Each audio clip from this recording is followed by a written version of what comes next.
he said that anything we ask in his name shall be given. You got to understand one thing. He did not tell you when after you ask in his name. Okay. So even though I ask in his name, I still got to wait it out. Because even though God told me I will get it, there's still a process I got to go through. The process is that I got to believe God, even though God looks like he is delaying. Now here it is. They say it all the time that even though you are delayed, it does not mean that you are denied. And I really believe that because I've been serving God long enough to know that God ain't gonna show up when you want him to. But one thing about it is that if God don't show up when you want him to, he will show up at the nick of time. Y'all ain't here. How many nick of time folk I got up in here? I got some nick of time blessings. You wanna know what the nick of time blessings were? And even though I ain't got my tie hoe anymore, but in the midst of the tragedy, God still gave us y'all ain't here. He gave us a silver lining behind that cloud. I still got my son, and I ain't got that payment on. God, touch with me. I need to slap your neighbor real quick and say, yeah, I didn't see it like that. You realize how God is. Because we have mapped out so many things. We have mapped out how we were going to get married. We mapped out who we were going to marry. And then we realized where we were going to be while we were going to be married. But one thing about it is the devil got to show up somewhere along the line. He's got to make you think that whatever you ask for is not going to come to pass. And I got news for him again. Because when I got up this morning, I shared online with those, and I told them that I feel good. And I feel so good that nothing was not going to mess up my good feeling I had in me. So when I came here to 715 school, I didn't care how many cars were going to be in the parking lot. I was only concerned if Jesus was going to meet me in that church. I got in this place, I walked out feeling like I'm a champion. Y'all ain't here. I'm feeling like I'm a boss. I feel like I'm a CEO. Y'all ain't here. I mean, everything that God said I'm going to have. And if I got somebody in here with me, I dare you to holler back in here, slap me in the ass and talk about it, Pastor. If y'all let me, then I'll tell you about it. Because if you really believe God is, then you'll have the nerve to tell that devil, you got to go back to the drawing board. Because the trick you about to do ain't gonna work no more. I mean, y'all lift your hands and say, I'm gonna wait it out. I'm gonna wait it out. And so God now show us in his word. He's looking at it now because when I looked at this 14th chapter, I was moved. Because here it is, there is a man that is going through what he's going through. And while he's going through it, guess what? He was complaining. So here we are. Don't let nobody in no church you visit, go to, and whoever see this online, don't let nobody make you believe that because you're supposed to be saved, sanctified, and filled with the Holy Ghost, like you ain't gonna never make no complaint. That devil again is the reason why I know this is because you are still wrapped up. Y'all hear me now? I teach you, you're still wrapped up in this corruptible flesh. This flesh has a tendency of losing sight of what is on the inside of it. And see, sometimes when you really got the Holy Ghost, you're back into flow. And then you'll realize how silly you sounded about 20 minutes ago. But when you really ain't got no Holy Ghost, you keep on moping and you keep on complaining. And you keep on moping and you keep on complaining. Do I got a witness in this place? Because some of us got the 24-hour mope. Y'all ain't talking. You go to bed in the dumps, wake up in the dumps.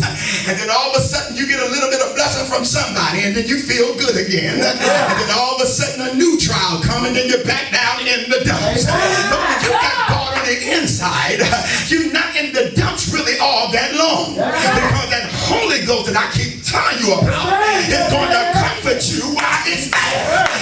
I ain't hearing me. What am I talking about here? Because God knows that your anatomy, Lady Bev, is made of so many emotions. You have so many feelings. And it's got to be emotion, because the minute you hear something that really emotionally just touches you, you begin to well up and cry. And y'all felt what I'm talking about? And you are looking at TV, and here it is, you see a story, and some of y'all act like you don't know what I'm talking about. You see something now, many of us men, we sitting there, and we're so macho, and our egos are so high, and then while we're sitting there, we're looking at something on a show. And it's a touchy moment, but here it is, we got folk around us, and we don't want them to see our soft side. Y'all ain't here. And you know good and well that story doesn't touch you. Y'all ain't here. Lady Bev got the nerve. She's the biggest one. That woman will turn it on Lifetime Network in a minute, and here it is, and here I am getting all subtle. Y'all ain't here, and I had to catch myself. Y'all ain't talking, because here it is, I'm getting all emotional, and I had to make sure I still be a man. Y'all ain't talking back to me. Y'all ain't talking. Y'all don't want to hear me in here. Here I am years ago. My son was looking at a cartoon called Balto, and here he is. And when I'm looking at the story about Balto, it used to y'all tripping. You're trying to find out which one it is. I'm looking at it, and that was a subtle part of the story that made it really emotional. And here I am now looking at this cartoon and seeing it, and I'm just trying to get all mushy. Y'all ain't here with me. Why? Because you are an emotional individual. And don't sit there like you don't get emotional sometimes. Because if that thing really gets at that last nerve and it really puts that button, you begin to lose all kinds of sanity. Y'all ain't talking back to me. But it takes the Holy Ghost to bounce you back into sanity to say, God, if it had not been for you. I got the wrong church up in here now. Look at your neighbor and say, I'll wait it out. I'll wait it out. Here he is now. He's getting emotional, Lady Bev, because he is not in his palace. Like, he's not in the palace. He don't have his money, and he don't have his children. All he has is an unsanctified wife. Y'all ain't here. And here he is now. Not only that, now here it is, Andre. He has to go and lay in the city dump and rub ashes all over his body, because he had boils 100% of his body. Falling out, hair falling out. Y'all ain't here. And while he's there, he's laying there, and he's making a complaint, because I'm sure he's saying that, why is it that God is doing this to me? Because I've been living for him, and I've been standing by his word.